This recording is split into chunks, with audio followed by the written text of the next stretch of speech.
luar biasa. Mari berikan tepuk tangan yang paling meriah. Haleluya. Haleluya. Kami percayakan firman-Mu. Kami percayakan Tuhan yang firman-Nya sungguh dahsyat dan luar biasa. Dan pagi ini Tuhan, kami semua ada di hadapan hadirat-Mu. Di tengah-tengah perhimpunan umat-Mu pagi hari ini, satu kerinduan hati kami adalah kami berjumpa dengan Tuhan yang firman-Nya itu dahsyat. Sehingga apapun yang sedang kami hadapi, satu hal yang kami percaya, waktu firman-Mu diberitakan kepada setiap kami, ada sesuatu yang berubah atas hidup kami. Pergumulan kami akan kami lewati dengan kemenangan besar. Penyakit kami akan disembuhkan di dalam nama Yesus. Bahkan kalau kami bergumul dengan karakter kami Tuhan, maka kami percaya karakter kami akan diubahkan, karakter kami akan dipulihkan. Kami akan menjadi serupa dengan Kristus. Berfirmanlah bagi kami Tuhan. Bahkan setiap jemaat Tuhan yang mengikuti ibadah ini melalui live streaming, kami berdoa untuk mereka akan mengalami berkat yang sama dengan kami. Mereka dipuaskan, mereka diberkati, mereka dipulihkan, dan mereka menjadi baru di dalam Tuhan. Terpujilah nama Tuhan. Kami siapkan hati kami bagi firman-Mu. Berfirmanlah ya Tuhan. Kami semua yang ada di tempat ini, kami siap untuk terima firman-Mu. Hanya di dalam nama Tuhan Yesus Kristus. Mari semua yang siap terima firman Tuhan, bersama-sama kita berkata amin. Mari berikan tepuk tangan yang luar biasa bagi Tuhan. Silakan duduk kembali. Tuhan berkati kita semuanya. Shalom. Shalom. Haleluya. Saya percaya semua kita dalam keadaan baik, sehat, dan diberkati. Amin. Amin. Wow, puji Tuhan. Pagi hari ini kita akan belajar dari firman Tuhan. Ya, Tuhan berikan firman yang luar biasa buat kita. Dan saya berdoa pagi hari ini ketika sudah terima firman Tuhan, sudah akan menerima dengan hati saudara. Amin. Saya jujur, saya sampaikan firman itu dengan takut, saudara ya. Saya takut karena saya sedang memberitakan satu firman yang berasal dari hatinya Tuhan. Amin. Hari-hari ini yang dibutuhkan oleh hidup kita adalah firman Tuhan. Amin. Kita butuh perkataan Tuhan. Hari-hari ini jujur kalau kita boleh berkata, ada banyak hal yang membuat kita akan merasa bahwa diri kita ini jauh dari Tuhan. Ada banyak hal yang bisa membuat kita ini justru menghindar dari Tuhan. Keinginan kita mau dekat, tapi justru kita ditarik semakin jauh dari Tuhan. Itu sebabnya pagi ini Tuhan kasih firman buat kita, imanku memberi kemenangan. Bilang sama-sama 2, 3, imanku memberi kemenangan. Amin saudara. Iman kita itu penting bagi kita. Nah, orang percaya itu akan hidup oleh imannya kepada Tuhan. Amin. Ada banyak hal yang bisa menjadi dasar kenapa saudara ikut Tuhan atau Anda hidup. Anda bisa hidup karena uang, Anda bisa hidup karena engkau punya pekerjaan, Anda bisa hidup karena engkau sehat. Tapi kalau orang yang percaya, dia akan hidup oleh karena imannya. Amin. Katakan sekali lagi, saya hidup karena iman. 2, 3. Amin. Iman itu harus menjadi dasar utama bagi kehidupan dari orang percaya. Jadi orang percaya itu hidupnya harus karena iman, ya. Ibrani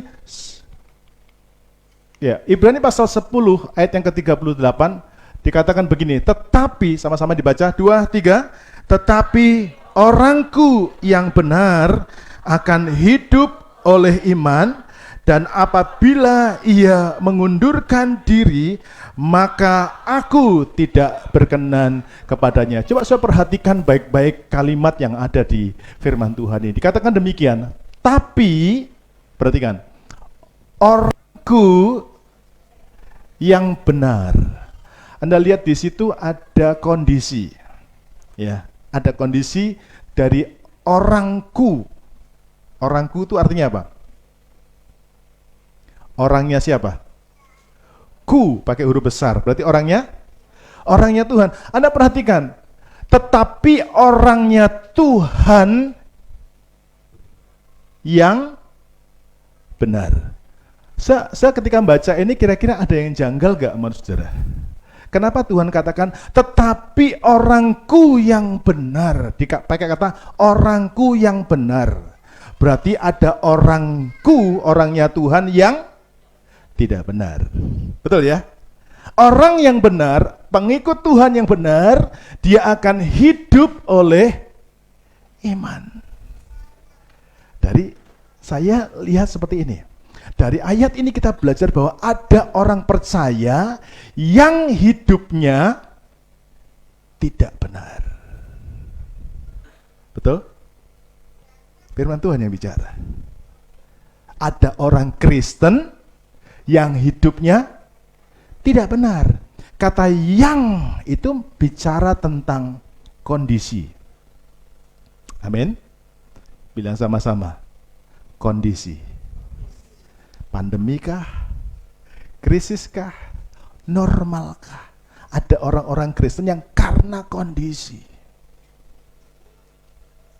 Tapi Tuhan berkata, orangku yang benar, orangku yang hidupnya benar akan hidup oleh iman. Jadi berarti ada orang Kristen yang ngaku percaya Tuhan, tapi hidupnya tidak benar. Maka karena hidupnya tidak benar, Bapak Ibu perhatikan, maka hasilnya pasti tidak sesuai dengan firman, pasti tidak benar. Amin. Kalau hidupnya nggak benar, hasilnya pasti nggak benar. Amin. Makanya Tuhan ingatkan baik-baik, orangku yang benar akan hidup oleh iman. Nah, karena hidupnya tidak sesuai dengan firman Tuhan, maka janji Tuhan pasti nggak terjadi. Nah, ini yang sering kali terjadi dalam kehidupan banyak orang Kristen. Kenapa saya sudah berdoa? Kenapa saya sudah ke gereja? Kok hasilnya seperti ini? Datangnya aja Senin Kemis. Halo? Itu baru datangnya. Apalagi imannya. Ya. Kalau datangnya Senin Kemis, imannya juga belum tentu Senin Kemis. Karena pas Senin dia semangat, Kemis semangat, Senin berikutnya sudah down. Ya. Jadi belum tentu dia Senin itu punya iman yang kuat. Ya, itu sebabnya ada banyak sekali janji-janji Tuhan yang tidak terjadi dalam kehidupannya mereka. Mengapa bisa demikian? Karena mereka tidak hidup berdasarkan iman. Padahal Lukas 18 ayat yang ke-8b berkata demikian. Akan tetapi jika anak manusia itu datang, jika Tuhan Yesus itu datang, kalau Tuhan Yesus itu kunjungi rumah saudara, kalau Tuhan Yesus itu pengen mendatangi rumah saudara, kalau Tuhan Yesus itu pengen memberkati saudara, halo? Mau diberkati Tuhan? Kalau Tuhan mau berkati rumah saudara, Tuhan cuma cari apa? Iman. Dia tanya, ada enggak iman di rumahmu? Amin? Wah, tapi rumah tangga saya Pak, waduh, tapi Pak istri saya Pak, aduh, tapi Pak suami saya Pak, aduh, tapi anak saya Pak. Ya, kita berjumpa, kita bertabrakan dengan realita kehidupan yang gak sesuai. Tapi Tuhan tanya, ada iman gak? Percaya gak Tuhan pulihkan? Percaya gak Tuhan berkati? Percaya gak Tuhan bisa lipat gandakan? Tuhan berkata demikian. Nah, pertanyaan mengapa Tuhan mencari iman? Sekali lagi, karena iman adalah dasar utama kehidupan orang percaya. Mari ucapkan sama-sama. Iman adalah dasar utama kehidupan orang percaya. 2, 3. Iman adalah dasar utama kehidupan. Amin. Jadi iman itu dasar. Bahasa lainnya dasar adalah landasan. Ya.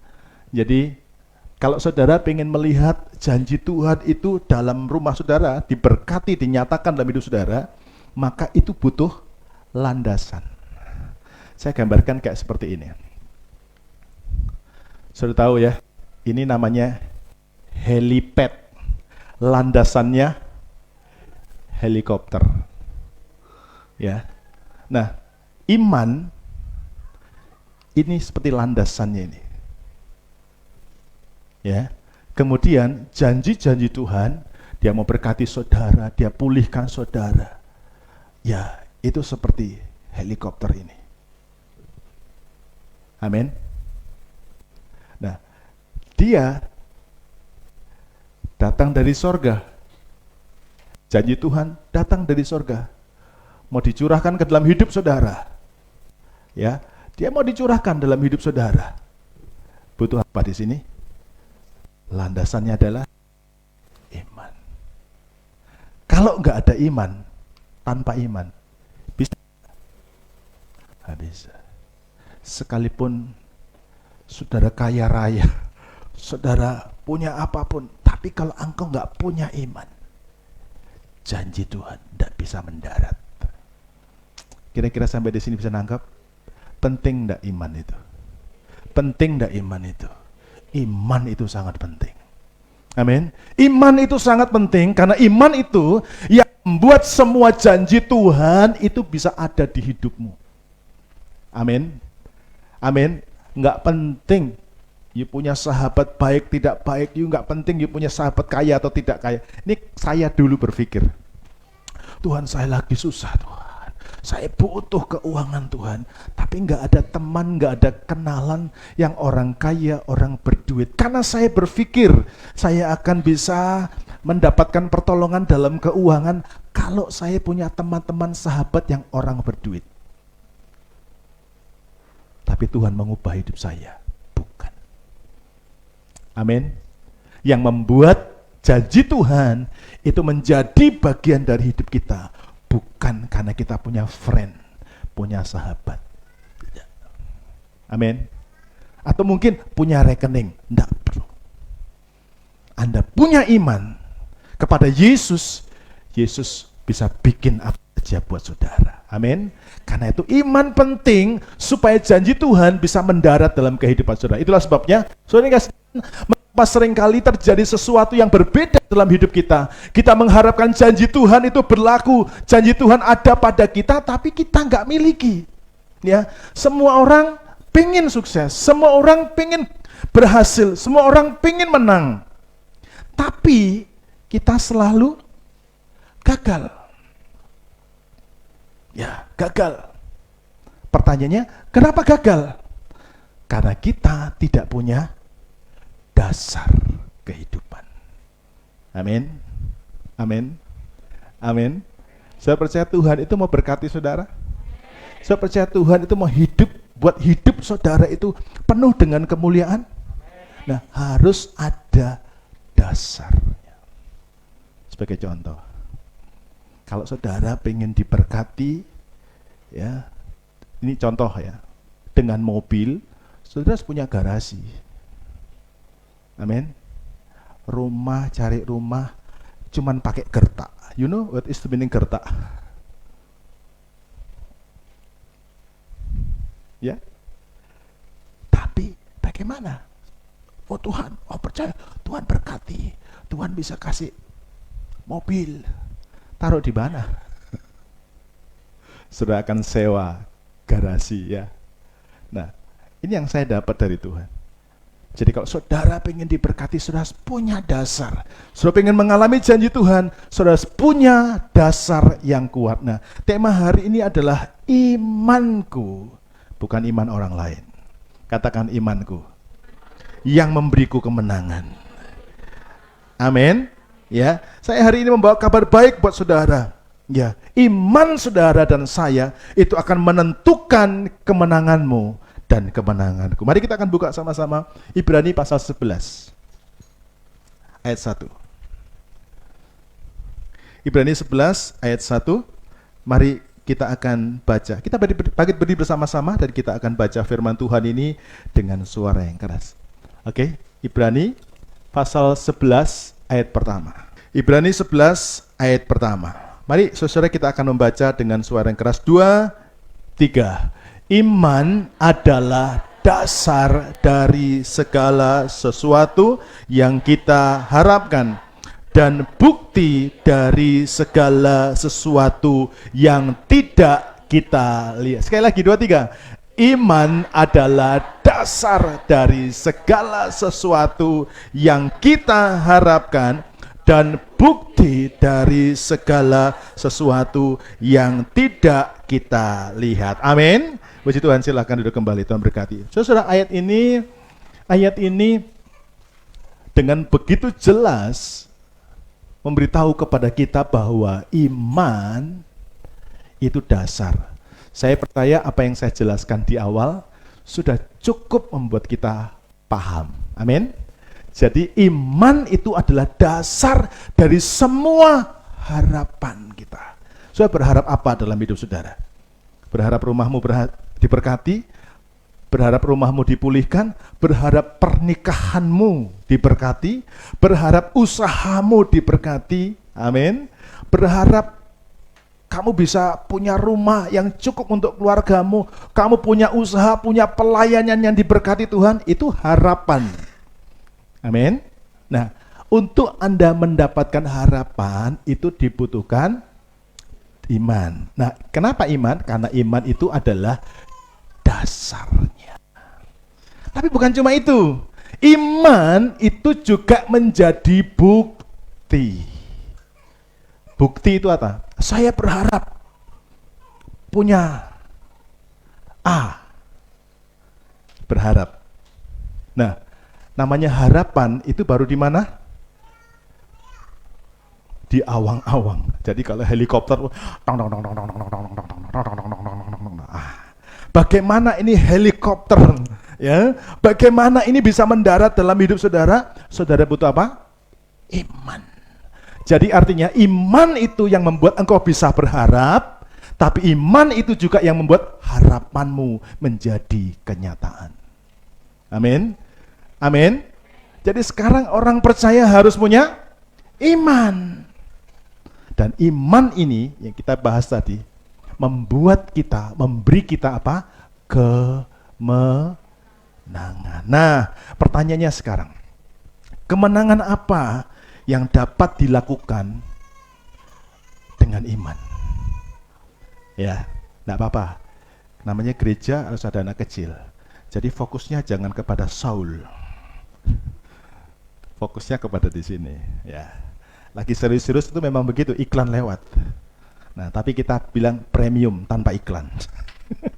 Ya, saya bilang kemenangan apa yang dapat dilakukan dengan iman. Mari kita baca ayat 4, Ibrani 11 ayat yang keempat.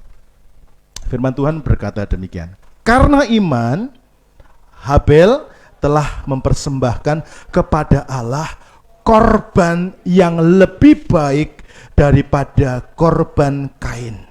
Dengan jalan itu, ia memperoleh kesaksian kepadanya bahwa ia, Habel, benar karena Allah berkenan akan persembahannya itu, dan karena iman, ia masih berbicara sesudah ia mati. Saya baca ayat ini dulu saya nggak ngerti. Jujur saya tidak ngerti kisah tentang Kain Habel. Ngapa dia berantem mereka berdua? Ya. Tapi saudara yang dikasih Tuhan, saat ini Tuhan mau tunjukkan kepada saudara apa yang bisa dilakukan dengan iman. Ya, yang pertama, iman membuat kita menang dalam pengorbanan. Mari ucapkan sama-sama, 2, 3.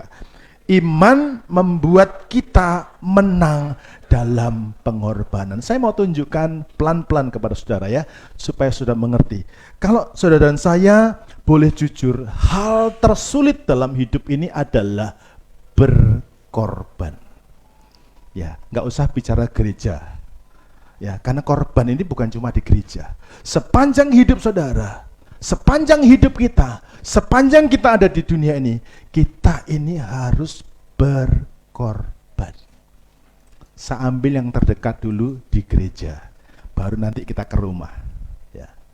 Mari kita berkorban buat pekerjaan Tuhan. Buka dompetnya. Cari siapa? Habis buka dompet, cari yang warna apa kira-kira? Ya. Yang nolnya 3 atau nolnya 4? Ya kan? Kita mesti cari yang mana? Jujur. saya ambil Pak, yang nanti masih ada ada uang untuk pulang. Betul tidak? Kenapa? Padahal mari kita akan berkorban. Tahu korban? Korban itu harus luka, sakit.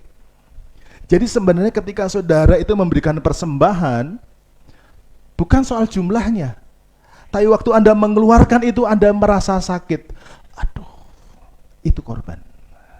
Tapi kalau Anda memberikan persembahan, Anda masih belum sakit, enggak apa. Berapa? Enggak apa, gampang. Masih banyak.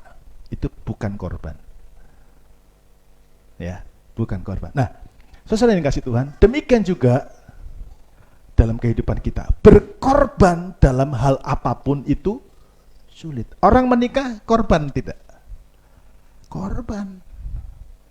Ya, orang menikah itu harus mengorbankan perasaannya.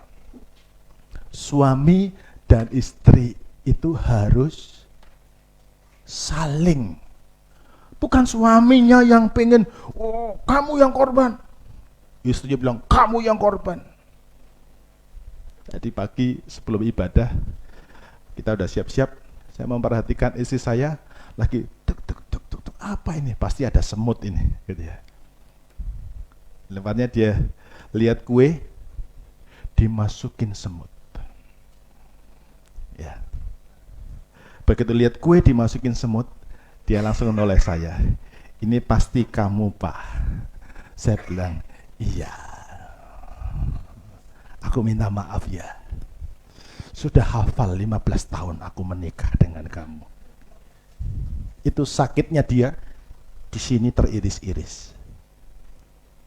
Halo, betul tidak? Bapak Ibu, pernah nggak ngerasa begitu? Apa yang Anda lakukan? Kalau enggak mau korban, itulah kau 15 tahun kau menikah, tak ada berubahnya. Halo? Bagi istri saya, sakit enggak? Sakit enggak? Sakit. Ya. Bagi para pria, gitu aja. Jangan gitu aja, gitu aja. Anda enggak korban itu namanya. Anda ngerti perasaannya. Amin? Amin. Jadi saya bilang, berkorban dalam hal apapun itu sulit. Apalagi Louis. Aduh Pak, anak kami Pak, ndak ada sebab pun disebab-sebabin. Mari kita akan bantu, kita akan berkorban. Maaf Pak. Karena memang berkorban itu sulitnya. Misalnya korban perasaan. Gampang? Korban waktu. Plan-plan Tuhan yang melayani, Anda korban waktu loh. Ya, jadi saya lihat orang-orang yang mau melayani Tuhan, dia juga mesti mengorbankan waktunya. Tim PW ini saudara, kalau enggak bagus dicaci, kalau bagus pun enggak ada yang muji. Ya, tapi mereka harus mengorbankan waktu, mengorbankan tenaga. Untuk apa? Untuk latihan. Ya, bukan cuma latihan di sini, di rumah. Alah, lagunya ini susah pula ini. Aduh. Apa ti? Ya kan? Susah. Ya, tapi mereka korban. Ya, tapi bagi orang yang tidak mengerti arti berkorban, biasa-biasa aja. Di kampung tuh gampang bah. Lagu dalam Yesus kita bersaudara. Nah, dari dulu sampai sekarang lagunya dalam Yesus kita bersaudara. Wih, nggak berubah-berubah saudaraku. Orang sudah lagu. Ya tak? Lalu dia bilang, kenapa? Sulit Pak lagunya. Lagu itu nggak usah sulit-sulit. Dalam Yesus kita bersaudara. Semua bisa? Coba tiap minggu kita nyanyi itu. Bosan nggak denger? Saudara jak bosan, apalagi malaikat. Malaikat, gak usah bisa ke situ. Gak usah ke Alpha Center, nyanyinya sama. Betul tidak? Loh, malaikat aja gak mau denger loh, apalagi jiwa baru. Gak usah ke Alpha Center, lagunya itu tak itu. dalam Yesus kita bersaudara-saudara. Betul tidak? Korban. Nah, apalagi korban keuangan. Berkorban hobi. Kadang kalau ada yang sudah menikah, harus mengorbankan hobi. Ya, hobi balap motor, hobi nonton bola, hobi mancing, apalagi hobi berburu. Ada mana Paulus? Hobi berburu. Hobi berburu. Ya. Ini hobi. Betul tidak? Tapi kalau sudah menikah, semalam saya cita-cita sama Pak Buisung. Wah, rupanya kita waktu muda hobinya sama, kebut-kebutan. Ya. Kebut-kebutan ya cerita. Wah, lalu cerita lagi. Saya bilang, kita belum ketemu Pak Kris. Kalau ketemu Pak Kris, kita bisa bikin klub balapan motor. Lalu kita cerita semuanya, tapi sesudah menikah, tutup semuanya. Motor yang dulu racing, itu berubah. Ya, motornya jadi, kenapa? Kita harus korban. Anda bisa bayangin kalau anak saya sudah gede, saya masih motor saya, wang. Anak saya bilang ini, Papa itu papa. Betul tidak? Harus ada yang korbankan. Juga rencana dan lain sebagainya. Saya ingin berkata kepada saudara, semuanya ini sulit buat daging kita. Amin. Tapi kita belajar dari kehidupan siapa tadi? Habel. Habel menang atas pengorbanan. Dia bisa mengorbankan yang terbaik dibandingkan kakaknya Kain. Kenapa bisa demikian? Ternyata persembahannya Habel menjadi lebih baik karena itu waktu dipersembahkan dia butuh sebuah pengorbanan yang sakit sekali. Ya, tidak dijelaskan sakitnya dalam bentuk apa. Tapi Tuhan yang tahu persembahan Habel adalah persembahan yang berkenan di hadapan Tuhan. Nah, saudaraku, korban itu sulit. Ya, kenapa sulit? Karena korban itu menunjukkan level kasih. Bilang sama-sama, level kasih. Jadi orang itu bisa mengorbankan dengan besar, karena apa? Karena level kasihnya besar. Tapi orang yang tidak bisa korban besar, korbannya kecil, itu karena level kasihnya kecil. Amin. Orang bilang, ya wajar dia memberi besar karena uangnya banyak. Belum tentu. Betul tidak? Tapi kalau saya cinta kepada keluarga saya akan korbankan yang terbaik. Amin. Kalau saya cinta kepada Tuhan, cinta saya besar kepada Tuhan, saya akan korbankan semua yang terbaik. Jangankan uang, waktu saya berikan. Kadang-kadang, kenapa tidak ke gereja? Aduh Pak, tidak sempat. Karena memang untuk ke gereja harus korban. Korban apa? Waktu. Ya. Jadi dari situ kita bisa melihat sampai di mana level kasihmu kepada Tuhan. Ya. Sampai di mana level kasihmu. Dalam pernikahan juga Bapak Ibu Saudara, kalau menikah jangan heran kalau pasanganmu atau mungkin dirimu ya tidak bisa mengorbankan waktu untuk duduk bersama anggota keluargamu.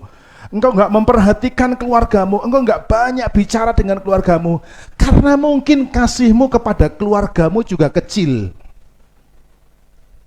Halo? Mungkin enggak? Seringkali terjadi. Papa jarang di rumah, mama sibuk sendiri. Kenapa?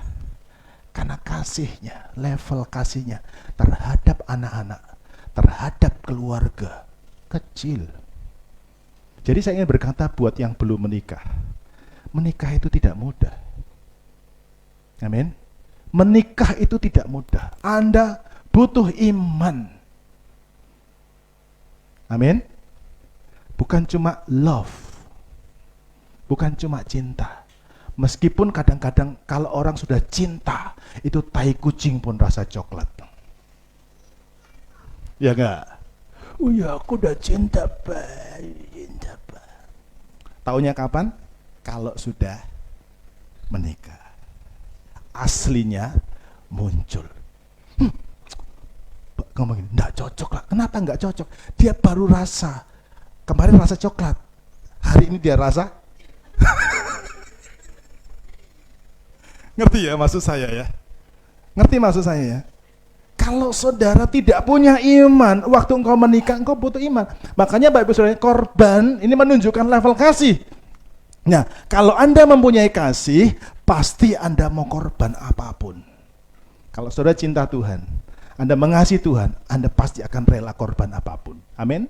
Bukan cuma waktu, uang dikasihkan. Bukan cuma uang, hidupmu kau akan berikan buat Tuhan. Amin, saudara. Amin.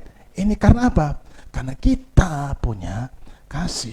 Nah, dan kasih itu dihasilkan dari imanmu kepada Tuhan Yesus. Nah, inilah yang membuat Habel menang atas pengorbanan. Kenapa dia bisa memberikan korban yang terbaik? Karena dia punya iman kepada Tuhan Yesus. Dia punya iman kepada Tuhan, dia mengasihi Tuhan. Dia berpikir, ini aku berikan buat Tuhan. Dia pilihkan yang paling baik. Dia pilihkan yang paling banyak. Dia persiapkan yang terbaik. Sehingga Alkitab mencatat, ketika persembahan itu dipersembahkan kepada Tuhan, ternyata Tuhan melihat persembahannya Habel adalah persembahan yang diperkenan oleh Tuhan. Diterima. Persembahannya saudaranya Kain nggak diterima. Marah, dibunuh. Dan Alkitab mencatat ketika Habel dibunuh, darahnya berbicara kepada Tuhan. Ya, saudara, ingat, iman itu membuat kita menang, membuat kita bisa menang dalam pengorbanan. Jadi kalau saudara punya iman, saudara akan punya kasih, saudara bisa mengalahkan semua pengorbanan yang kau harus lakukan. Sehingga saya percaya kalau orang itu punya kasih, punya iman kepada Tuhan, maka dia akan dengan mudah mengampuni dan meninggalkan kebiasaan buruk, hobi, jadi orang yang murah hati. Amin. Menang. Kita tuh tiap hari akan berhadapan dengan sesuatu yang harus kita korbankan. Korbankan perasaan. Disinggung, korbankan perasaan. Jadi kita gampang mengampuni karena punya iman kepada Tuhan. Amin. Meninggalkan kebiasaan buruk kecil. Kan aku punya iman kepada Tuhan. Amin. Aku kenapa tinggalkan kebiasaan buruk itu? Karena Tuhan menjadi sandaran hidupku. Kenapa mesti tinggalkan hobi? Kenapa aku jadi murah hati? Karena punya iman kepada Tuhan. Amin. Jadi iman itu membuat kita menang atas pengorbanan, dalam pengorbanan. Gampang kita mengorbankan apapun karena kita punya iman. Sekarang yang kedua, kemenangan apa yang dapat dilakukan dengan iman? Yang kedua kita baca sama-sama ayat yang kelima. Ibrani 11 ayat yang kelima. Mari saudara dibaca dengan suara yang keras. 2, 3. Karena iman, Henokh terangkat supaya ia tidak mengalami kematian dan ia tidak ditemukan karena Allah telah mengangkatnya. Sebab sebelum ia terangkat, ia memperoleh kesaksian bahwa ia berkenan kepada Allah. Ini menarik sekali yang kedua ini. Saya takut nggak cukup waktu saya ini. Kalau nggak cukup 2 saja ya. Sayang kalau dilewatkan ya. Saya perhatikan di sini. Karena iman, di Alkitab ada seorang bernama Henokh. Henokh ini moyangnya Nuh. Tahu Nuh ya? Apa yang terkenal dengan kisah Nuh? Bahtera. Ya, ada Nuh disuruh buat bahtera. Nah, Henokh sebelum ada peristiwa air bah, Henokh ini sudah tahu. Henokh ini berada di ruang lingkup dunia yang bobrok, jahat. Kita ini antara zaman Henokh dengan zaman Nuh. Kita saat ini sedang berada di situasi yang mirip zamannya Henokh sama zamannya Nuh. Tapi Anda lihat, karena iman, Henokh terangkat. Jadi Henokh ini karena imannya kepada Tuhan, maka Henokh itu diangkat Tuhan. Jadi Henokh itu salah satu orang yang tidak mengalami kematian fisik tubuh. Dia angkat Tuhan. Mari kita baca pelan-pelan dengan suara yang keras. Oke? Ulangi lagi ya. 2, 3. Karena iman Henokh terangkat supaya ia tidak mengalami. Oke, stop. Supaya tidak mengalami kematian.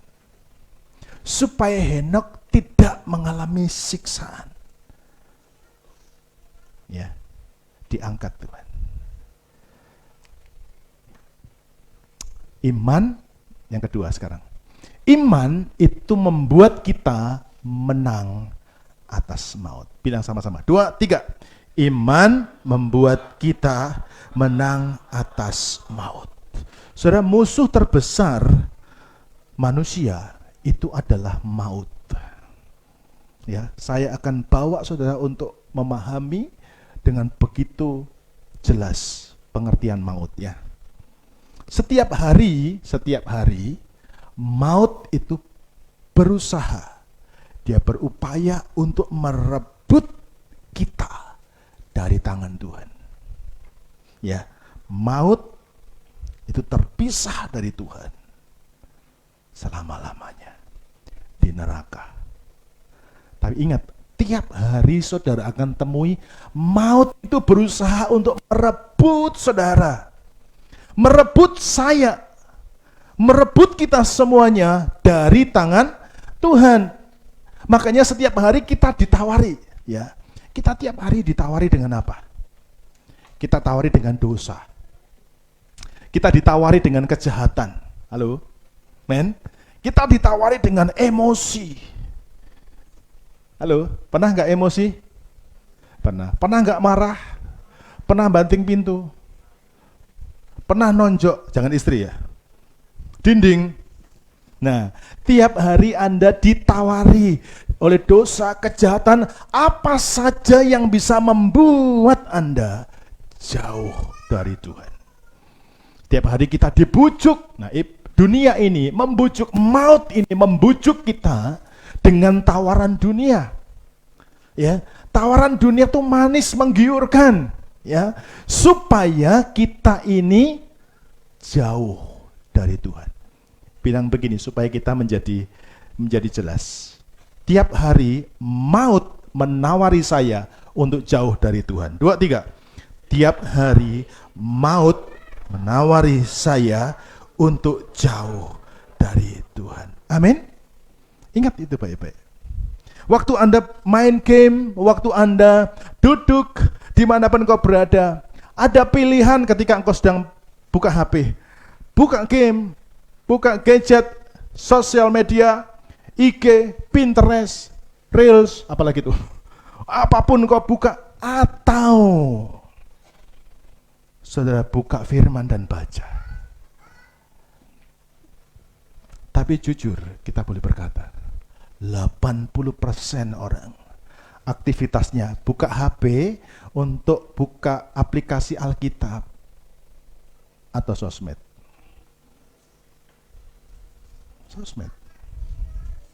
Atau games, atau aplikasi-aplikasi yang tidak pernah akan membawa saudara dekat sama Tuhan. Semua itu akan membawa saudara jauh dari Tuhan. Betul ya? Jauh nggak dari Tuhan? Jauh. Makin jauh.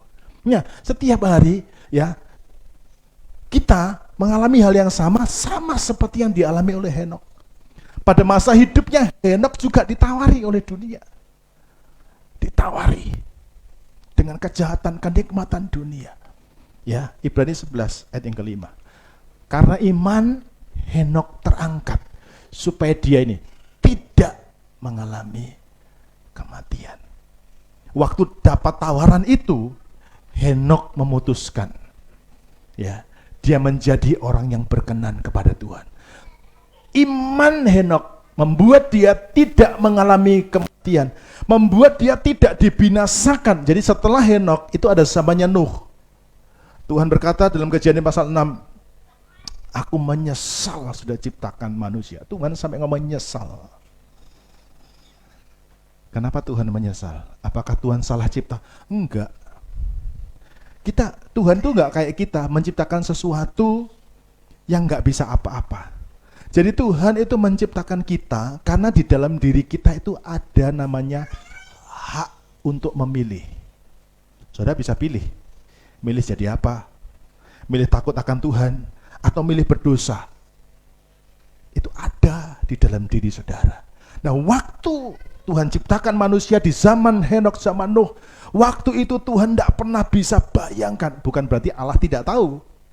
Dia tahu sebenarnya. Tapi dia bilang, kok gini manusia ya? Jahat sekali. Bahkan Alkitab berkata, segala kecenderungan hatinya adalah hanya untuk berbuat jahat. Itu zaman Nuh. Pengen jahat terus. Jadi Anda perhatikan, orang yang berbuat jahat, kalau tidak mau bertobat, tidak mau dekat sama Tuhan, dia selalu akan berpikir jahat, dan jahat. Dikasih tahu pun tetap berpikir jahat. Tapi di saat itu Henok memutuskan dia berkenan kepada Tuhan Allahnya. Ya, setiap hari Henok dibujuk dengan tawaran dunia yang menggiurkan supaya Henok jauh daripada Tuhan. Tetapi Henok memilih untuk hidup dengan iman kepada Tuhan Allahnya. Nah, seperti apa? Lihat, iman daripada Henok. Saya akan tunjukkan kepada saudara mulai dari ayat 5 dan ayat 6 ya. Kita baca sama-sama. 2, 3. Karena iman Henok terangkat supaya ia tidak mengalami kematian dan ia tidak ditemukan karena Allah telah mengangkatnya. Sebab sebelum ia terangkat, ia memperoleh kesaksian bahwa ia berkenan kepada Allah. Tetapi tanpa iman tidak mungkin orang berkenan kepada Allah.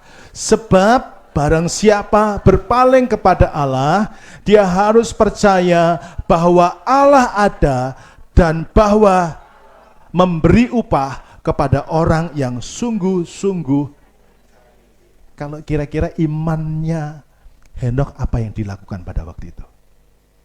Dia sungguh-sungguh mencari Tuhan. Amin. Henok sungguh-sungguh mencari Tuhan. Ya. Dan sebagai akibatnya apa? Dia sungguh-sungguh mencari Tuhan. Sebagai akibatnya dia mendapat upah.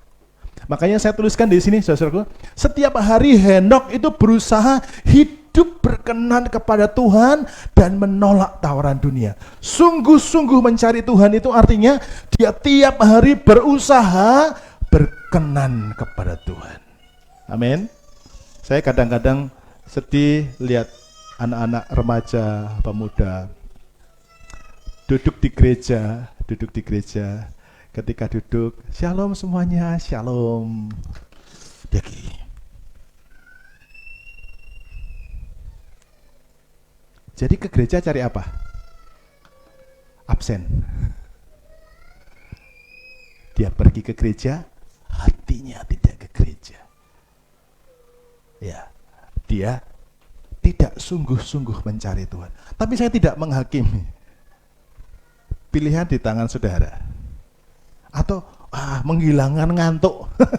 Menghilangkan ngantuk, buka WA. Hai, lagi di mana? Dengerin khotbah pendeta. Lama khotbahnya. Ya. Henok berusaha sungguh-sungguh cari Tuhan. Dan setiap hari ada tawaran. Zaman sekarang ini HP kita bisa jadi apa saja. Ya, Anda nonton apa saja bisa di sini. Ya, HP kita ini isinya banyak. Ya, saudara kalau mau judi pun tidak perlu pergi ke sana, nanti digerebek saudara. di sini. Saya bukan ngajari, tapi nyindir. Ya, ndak Pak, cuman main-main, buat main-main aja, hobi. Padahal itu adalah dosa tersembunyi. Ya, dengarkan. Henoch menolak tawaran itu. Halo? Tiap hari HP kita ini bunyi notifikasi. Itu tawaran. Apa notifikasi hari ini? Saya coba lihat. Rachel Fenya mendadak tagih hutang. Tawaran toh? Untuk apa? Anda klik, tengok, kepo. Ya kan? Ini tiap hari. Anda lagi baca firman, muncul Jokowi kebakaran jenggot. Misalnya gitu. Padahal dia nggak ada jenggotnya. Udah kepo. Itu tawaran dunia. Amin. Lalu SMS muncul. Permisi Bapak Ibu, maaf mengganggu. Menawarkan untuk kredit online. Anda mendapat bantuan subsidi 100 juta dari pemerintah. Ini saya baca serius. Cair lewat BPJS. Silakan WA. Tawaran kan? Tiap hari. Nah, yang bisa nolak siapa?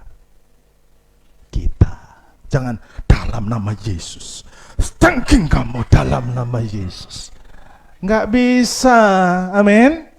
Engkau diberi otoritas untuk berkata tidak. Atau cik, hapus. Itu otoritasmu. Jangan, dalam nama Yesus. Tapi dibaca 100 juta. Dalam nama Yesus. Tanpa agunan. Dalam nama Yesus. Proses cepat. Terakhir proses cepat. Wah, itu cepat-cepat ya. Nah, kita yang harus punya otoritas untuk nolaknya. Amin. Nah, menurut saudara, tawaran dunia ini mudah atau sulit? Mudah atau sulit? Tawaran ini mudah ditolak atau sulit ditolak? Sulit ya. Jujur kita berkata sulit. Ya, tapi saya bilang, tetapi Henokh ditemukan hidup berkenan meskipun sulit untuk menolak. Menurut kita itu memang sulit. Saya tahu Henokh ini juga bukan maha kudus, bukan sok suci, tidak. Tapi Henokh juga merasa itu sulit. Tapi saya ingin berkata, sulit bukan berarti tidak bisa. Amin. Menolak bukan berarti gak bisa. Sulit untuk menolak, tapi bukan berarti tidak bisa.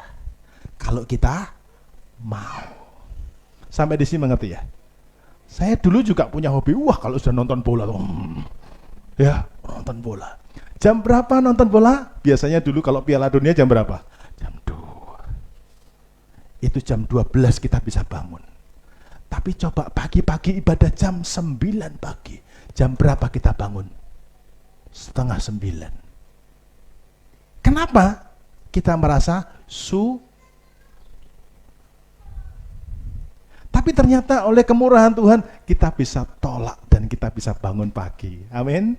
Ada orang yang dulu merasa, aduh sulit Pak, saya tuh terikat dengan rokok. Yang masih merokok bertobat.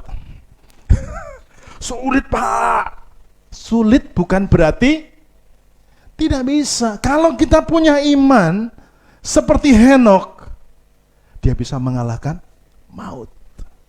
Lah kalau ini membawa saudara ke neraka, lah masa Anda mau pertahankan? Amin saudara? Amin? Aminnya kok berat sekali. Amin? Amin? Harus bisa, katakan harus bisa. Amin? Nah, kalau Anda merasa sulit, ingat Tuhan sudah berkata, aku memberikan kepadamu seorang penolong yang lain, yaitu Roh Kudus. Bolehkah saya tutup satu kali lagi? Terakhir ya? Oke, yang terakhir. Nah, yang terakhir, apa kemenangan yang ketiga? Kita baca sama-sama ayat 7. Saya cepetin saja ya. 2, 3. Karena iman, maka Nuh dengan petunjuk Allah tentang sesuatu yang belum kelihatan, dengan taat mempersiapkan bahtera untuk menyelamatkan keluarganya. Dan karena iman itu, ia menghukum dunia dan ia ditentukan untuk menerima kebenaran sesuai dengan imannya. Amin. Sekarang yang ketiga, ya, iman itu membuat kita menang atas musuh dan menyelamatkan keluarga kita. Mari ucapkan sama-sama dengan suara keras. 2, 3. Iman membuat kita menang atas musuh dan menyelamatkan keluarga kita. Amin, saudara. Ya, saudaraku, sadar atau tidak, ya, saudara dan saya harus menyadari ini. Ada musuh yang mencoba untuk menyerang keluarga. Ya, ada musuh yang terus berupaya untuk menghancurkan keluarga, untuk menghancurkan anak-anak saudara. Ya, dunia, dosa, harta, kejahatan itu jadi musuh yang menyerang, yang menghancurkan keluarga kita. Ya, mereka menjauhkan keluarga kita ini dari Tuhan. Ya, coba suami dan istri duduk di rumah tapi bisa jauh dari Tuhan. Yang satu takut akan Tuhan, yang satu hidupnya berantakan. Kok bisa? Karena keluarganya diserang. Kadang-kadang Bapak Ibu Saudaraku, ini yang terjadi. Kita dengan pasangan kita dibuat beda pendapat. Perhatikan, ketika kita beda pendapat, siapa korbannya? Siapa korbannya? Anak-anak kita. Papanya mau begini, mamanya mau begini, anaknya mau gimana? Enggak usah ikut dua-duanya lah. Betul tidak? Oleh karena itu, para suami, para istri, ketika engkau dalam keluarga, harus ada balik yang pertama, korban. Saya ini sebenarnya lebih suka sekolah homeschooling, nggak usah sekolah di sono. Istri saya nggak bisa Pak sekolah gini. Saya berpikir sudah sekolah bayar mahal-mahal, sampai di rumah pun masih ngajari kita, gitu ya. Tapi saya biarkan, karena saya kepingin keutuhan keluarga. Saya komitmen, saya akan support, saya akan dukung. Bukan berarti, saya suka begini, jadi istri saya gak punya program, saya gak dukung. Saya akan dengan rendah hati mendukung dia. Sepakat kita ya, sekolahkan sama-sama. Kemarin kami bincang-bincang sama-sama, baru terucap dari mulut istri saya, aku nyesel nyekolahkan anak saya. Kenapa? Ternyata kami mendapati institusi yang kami percayakan buat anak saya itu ada sesuatu yang buat kami merasa janggal ini, gak bener ini, gitu ya. Tapi Bapak Ibu, demi keutuhan keluarga harus korban. Jadi sebagai istri Anda gak boleh ngotot, sebagai suami Anda juga gak boleh ngotot, tapi Anda duduk bersama. Sekarang gimana baiknya Pak? Percayakan suami sebagai pemutus, jangan istri. Sepakat ibu-ibu? Ya, lemes amen. Yang amen yang sudah tua, yang sudah amen ibu-ibu. Siapa yang buat keputusan di rumah? Agak berat lagi. Suami. Yang buat keputusan di rumah itu harus suami. Ya, saya bersyukur dikasih seorang ibu gembala, istri. Ibu gembala setiap kali ada apa, dia selalu bertanya, boleh enggak? Kalau saya bilang boleh, dia baru lakukan. Kalau saya bilang enggak boleh, ya enggak dilakukan. Kenapa? Dia tahu kepala dari istri adalah suami. Amin. Loh, kalau suami saya belum kenal Tuhan bagaimana? Belajar, percayakan Tuhan itu maha kuasa. Amin. Doakan. Nah, Kita balik, keluarga kita sering kali jadi korban. Nah, iman itu membuat kita bertindak seperti Nuh. Nuh mentaati Tuhan sehingga dia menyelamatkan keluarganya. Ya, iman membuat kita bisa membangun bahtera seperti Nuh. Jadi karena situasi seperti itu, yang buruk itu, zaman yang buruk itu, maka Tuhan berkata kepada Nuh, Nuh, buatlah bahtera. Dan Nuh taat. Bilang sama-sama, Nuh taat. Nuh membuat bahtera. Nah, bahtera ini bicara tentang apa? Bahtera ini bicara tentang kehidupan doa. Nggak ada yang bisa membentengi anak saudara kecuali doa. Ajak mereka berdoa. Yuk Bapak Ibu, kalau mungkin di rumah Anda baru sendiri, belum dengan pasanganmu, coba rangkul anak-anak saudara. Yuk kita doa yuk supaya di rumah kita diselamatkan. Kalau belum bisa semua, dimulai dari yang bisa. Ya. Amin. Biasanya yang agak sulit itu papa memang. Tapi ibu-ibu bersyukurlah, di Alkitab ditulis Timotius jadi hamba Tuhan karena ada seorang mama yang bernama Eunike dan neneknya yang bernama Lois. Mereka berdua didik Timotius, dan Timotius takut akan Tuhan. Itu seperti membangun bahtera. Kalau enggak, hancur mereka. Yang kedua, bikin persekutuan keluarga. Doa, persekutuan keluarga. Artinya engkau punya waktu untuk berdoa bersama-sama. Ya. Yang ketiga, ajak mereka ke gereja. Nah, seringkali ini yang terjadi. Kebanyakan terjadi. Gereja enggak aku ke sana. Kita harus berpikir setiap kali pertemuan ibadah, setiap kali doa, papa dan mama harus bisa membawa anggota keluarganya. Karena anak-anak kita ini sekarang anak zaman now, minumannya bukan kole-kole, bukan tajin. Anak zaman now itu minumannya lebih canggih dari minuman kita. Betul ya? Saya tuh heran lihat Glenda, anak SMP loh, setinggi itu. Saya mau tinggi ini nunggu tua, saudara. Dulu waktu SMP itu saya kecil, sampai dipanggil Jojon. Bukan apa, siapa yang pendek itu? Pelawak zaman dulu tuh. Wah, saya dipanggil itu. Saking, Apeng. Ateng, ya Ateng. Bukan Apeng, Ateng. Sorry Pak. Ya ada kan Ateng itu pendek tuh, gitu. Saya dipanggil itu. Ya. Anak saya SMP sudah setinggi itu, karena susunya beda. Tapi jangan salah, dia liciknya juga beda. Betul tidak? Diajak sembahyang, pandai dia. Ada tugas Pak, tugas online. Hati-hati, harus diperiksa, benerkah? Jam berapa selesai? Tanya jam berapa selesai. Jangan percaya dengan mereka.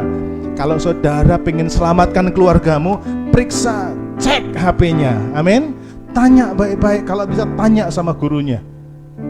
Iya, saya tahu wali kelasnya anak saya, HP-nya ada sama saya. Ya. Omong apa? Saya kontrol, saya cek. Dan malam-malam ketika anak-anak saya tidur, saya bertanggung jawab untuk memeriksa isi HP-nya. Cek. Anak zaman now, saudara, HP-nya itu susah dibuka. Susah dibuka. Ya, susah bukan berarti tidak bisa dibuka. Mereka pakai featuring. Saya tunggu dia ngorok dulu. Habis saya pegang jarinya, cak, buka juga, kan? Susah bukan berarti tidak bisa. Amin. Tidurlah. Udah begini semuanya, saya pinnya tahu, telunjuknya saya pegang, buka. Tapi saya sudah beritahu mereka, jangan ada dusta di dalam rumah. Amin. Kenapa begini? Karena saya mengasihi mereka. Saya bertanggung jawab. Saya bilang, ayo doa, ayo baca firman. Pagi-pagi saya bangunkan mereka. Ayo semua bangun pagi. Saya pertama lembut, Kedua, belum bangun. Ayo bangun lagi. Belum bangun lagi. Bangun lagi. Itu bayangin sudah kayak suara dari tahta. Itu yang tidur ngorok. Nah, saya berpikir, saya bertanggung jawab untuk siapkan bahtera buat keluarga saya. Amin. Kalau enggak gitu enggak selamat, saudara. Amin. Saya lihat, saya salut dengan Nuh. Nuh ini ketika dia menyelamatkan keluarganya, termasuk dia selamatkan siapa? Menantunya. Hebat gak? Hebat. Kita kasih tepuk tangan buat Nuh. Dia di surga tertawa. Yeay. Amin. Yuk kita belajar. Jadi papa, jadi mama, jadi mertua yang bisa bawa anakmu dan mantumu. Gak usah jauh-jauh ke surga dulu, bawa ke gereja. Kalau kamu bisa hebat, bisa bawa anak dan menantumu, engkau teladani hidupnya Nuh. Kita ini punya tanggung jawab.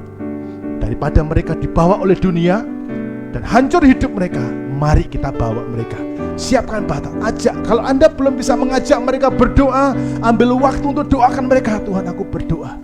Kalau bisa kumpulkan fotonya satu-satu, tumpangi tangan. Misalnya Pak Eko, Bu Lasmini, tumpangi tangan. Melisa dengan suaminya sudah menikah, tumpangi tangan. Vera, Revan. Jangan dikira ini nggak ada kuasanya loh, saudara. Amin. Kalau saudara pegang kepalanya, tumpangi tangan, mungkin dia tersinggung. Ambil fotonya, tumpangi di sini dalam nama Yesus. Amin. Saudara ingat roh perdukunan? Dia kalau santet pakai apa? Betul kan? Anda kalah canggih sama dukun. Loh, itu yang dipakai. Dasarnya apa? Dunia roh memang begitu. Kalau dukun bisa nyantet orang dengan foto, saya percaya doamu bisa mengubah orang dengan fotonya. Katakan amin. Mari kita berpikir, ayo kita fokus bikin bahtera seperti Nuh. Kalau engkau punya iman, amin. Doakan mereka, doakan keluargamu. Ada istri-istri yang kesel dengan suami, ambil fotonya, tumpangi tangan. Jangan tumpangi jidatnya, marah dia. Tumpangi fotonya dalam nama Yesus. Bertobat kau, bertobat. Ya, doakan, dan saya percaya doa orang benar besar kuasanya. Amin. Pasti tobat. Amin. Amin. Kalau nyampaikan undak-undak tuh sama Tuhan, jangan sama dia. Kesel Tuhan, aku kesel Tuhan, tapi aku tumpangi tangan. Doakan mereka. Itu kau siapkan bahtera buat keluarga. Amin. Firman Tuhan hari ini ajari kita, iman memberi kita kemenangan. Kita menang atas pengorbanan, kita menang atas maut, kita menang atas musuh, dan selamatkan keluarga kita. Sekarang mulai hari ini saya tidak ingin setiap kita lalu kita ke gereja sendiri. Kita tidak berpikir anak-anak kita, pikirkan mereka. Lihat pasukanmu ada nggak di rumah, ada nggak di gereja, ada nggak bersama-sama dengan saudara. Bawa pasukanmu juga untuk bisa masuk dalam bahtera kemuliaan bersama Tuhan. Amin. Berikan tepuk tangan yang dahsyat bagi nama Tuhan.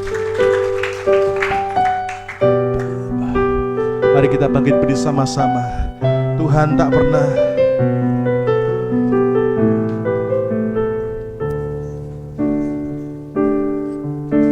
ajarku mengerti saat ku lihat kau tetap setia. Ingatkanku lagi di dalam tanganmu, rancanganmu Tuhan, indah dan mulia. Tuhan tak pernah gagal, sanggup buktikan janji setiamu untuk selamanya. Imanku berkata, Tuhan tak pernah gagal. gagal.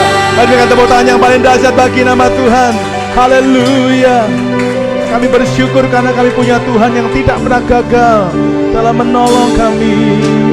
Ajarku mengerti saat jalanmu tak bisa kulihat, kau tetap setia. Ingatkanku lagi, hidupku ada di dalam tanganmu, rancanganmu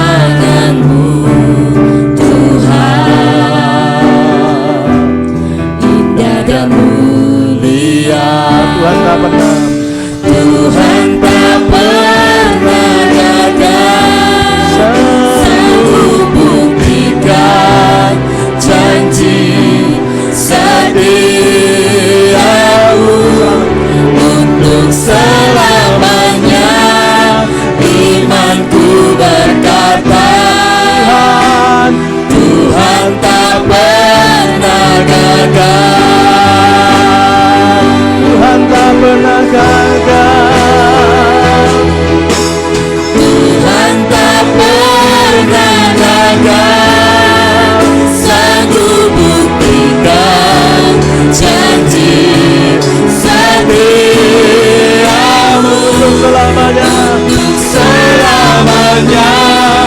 Imanku berkata, katakan Tuhan tak pernah, Tuhan tak pernah gagal, Tuhan tak pernah gagal, sanggup buktikan, sanggup buktikan janji setiamu untuk selamanya. Imanku berkata, Tuhan tak pernah. mari coba Tuhan nyanyikan.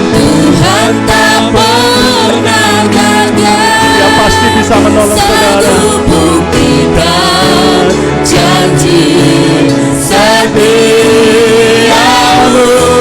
untuk selamanya. Imanku berkata, Tuhan tak pernah gagal. Tuhan tak pernah gagal.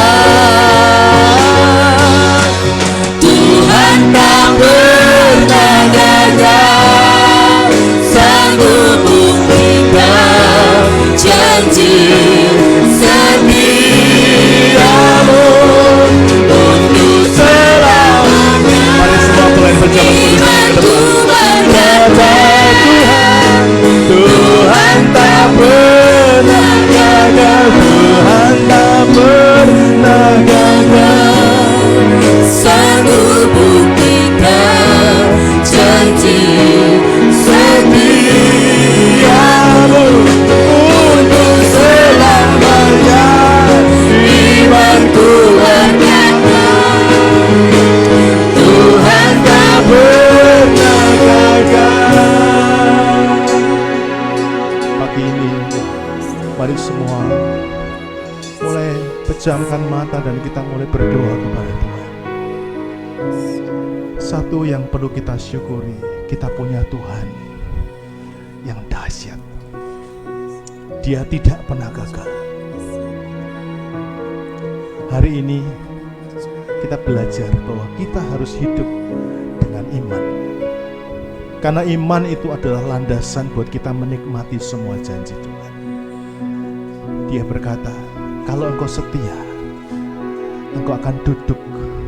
Aku akan mendudukkan engkau di sebelah kanan tahta dari Bapa di sorga. Sorga itu menjadi tempat. Sorga itu menjadi tempat yang paling mulia. Tuhan mau kita ada di sana.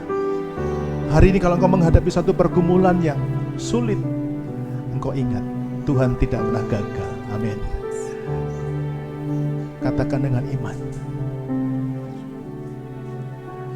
bawa pergumulanmu kepada Tuhan. Angkat tanganmu di hadapan Tuhan dan percaya Dia sanggup melakukan. Tuhan tak pernah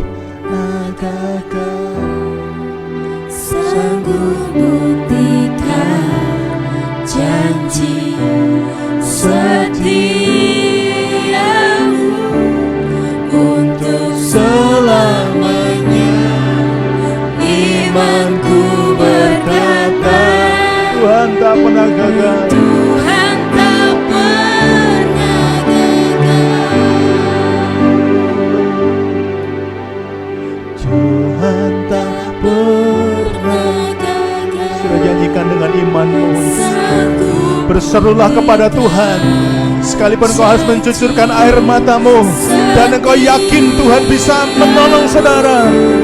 Untuk Selamanya imanku berkata, Tuhan tak pernah gagal. Tuhan tak pernah gagal. Tuhan tak pernah gagal. Percaya Dia tidak pernah gagal. Dia pasti pulihkan. Janji Sedih. Angkat tanganmu saudara.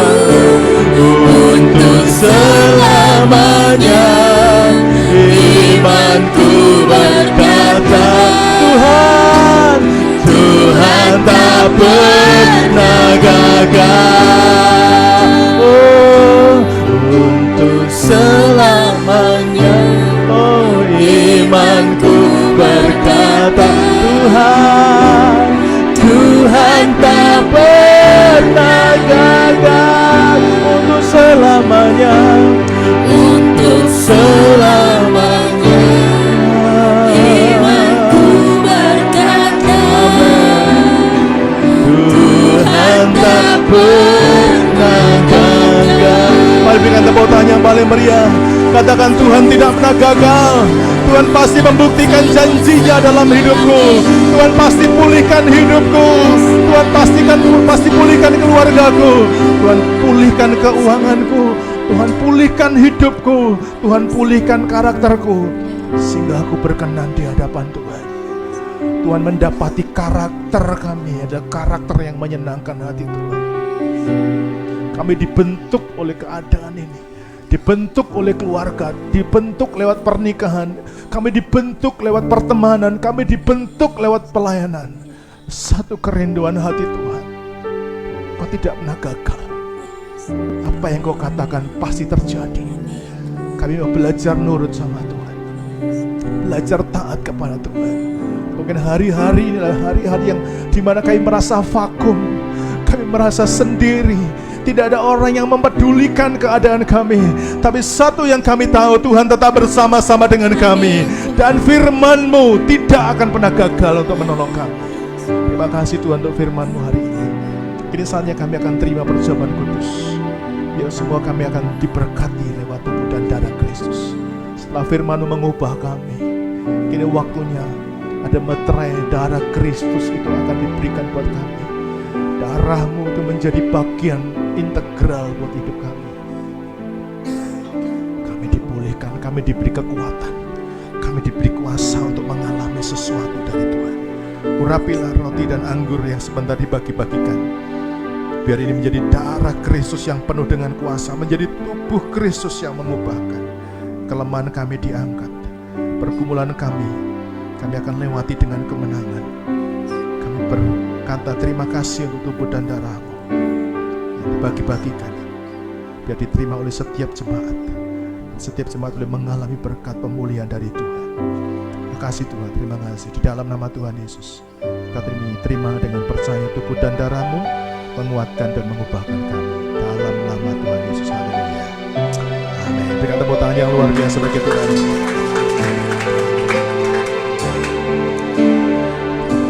Mengerti saat jalanmu tak bisa kulihat, Kau tetap setia, Kau tetap setia. Ingatkanku lagi, hidupku ada di dalam tangan-Mu, hidupku ada di dalam tangan-Mu. Rancangan-Mu Tuhan, Indah dan mulia, indah dan mulia. Tuhan tak pernah gagal, sanggup buktikan janji setiamu. Untuk selamanya imanku berkata, Tuhan, Tuhan tak pernah gagal. Dia mengerti.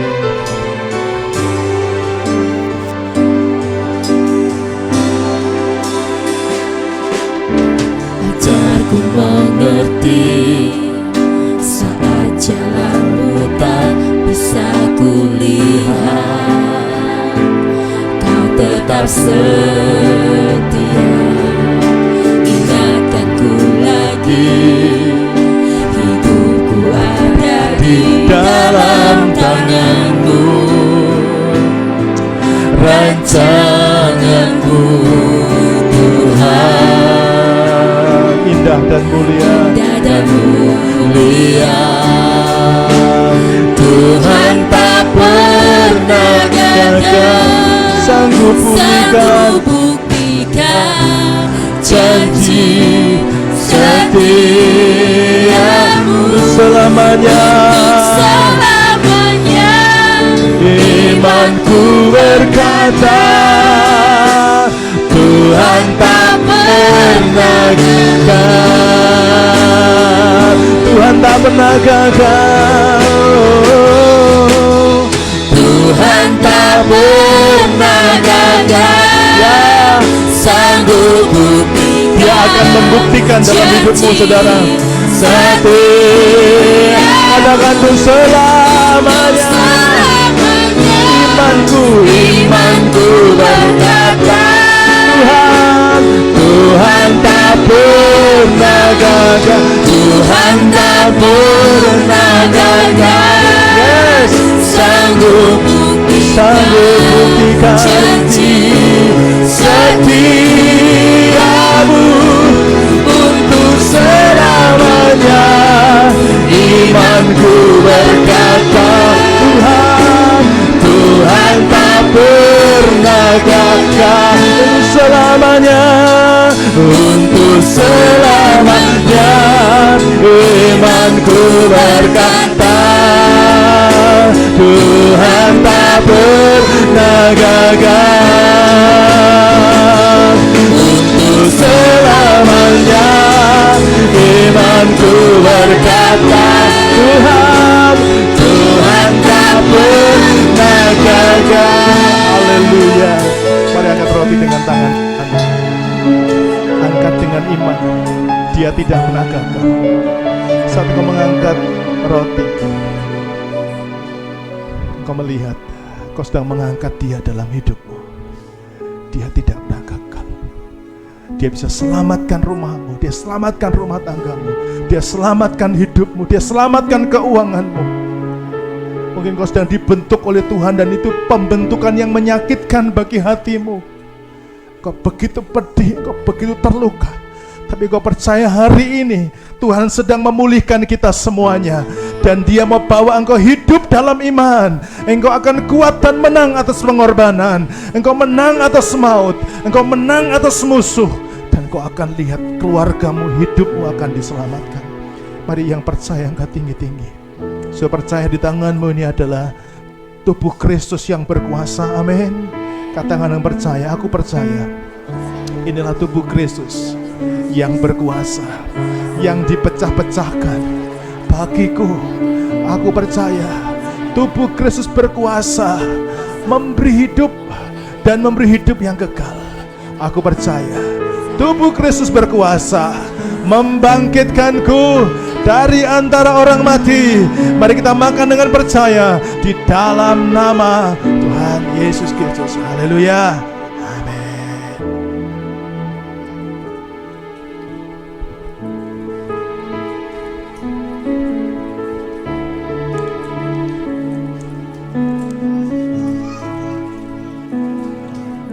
Tuhan memberkati semua kami.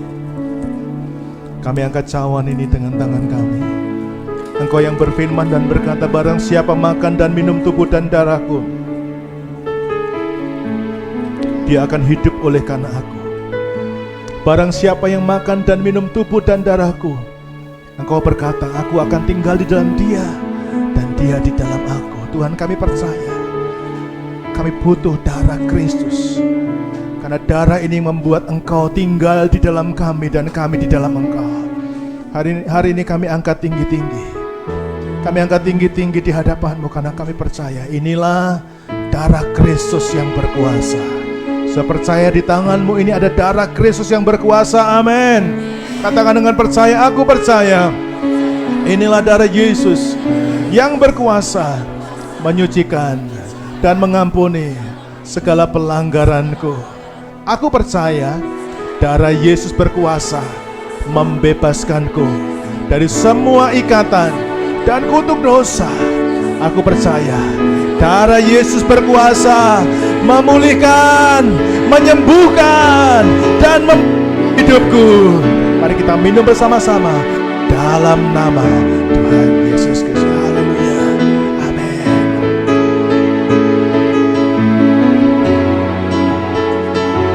Katakan bersama-sama, Tuhan tak pernah gagal.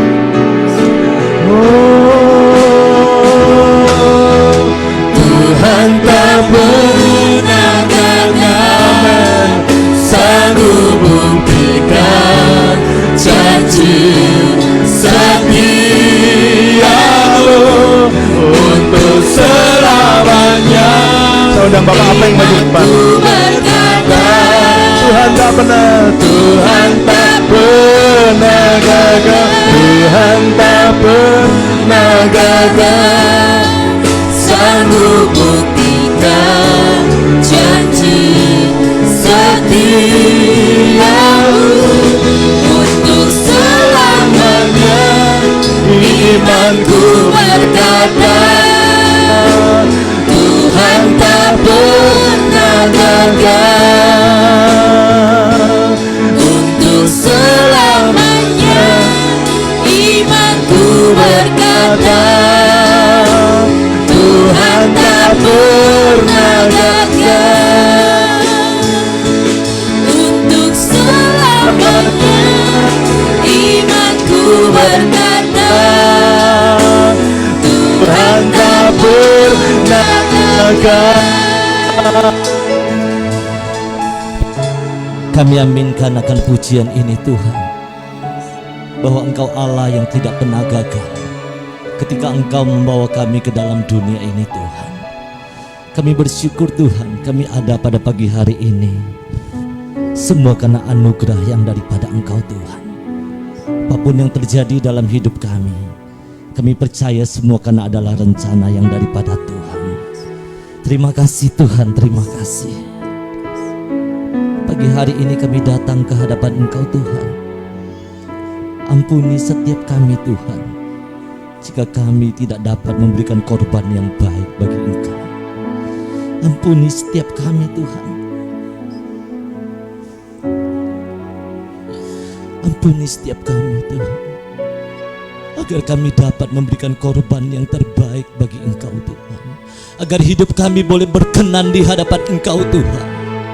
Kami bersyukur untuk pagi hari ini Tuhan, untuk firman-Mu yang begitu luar biasa Tuhan, yang mengajarkan iman kami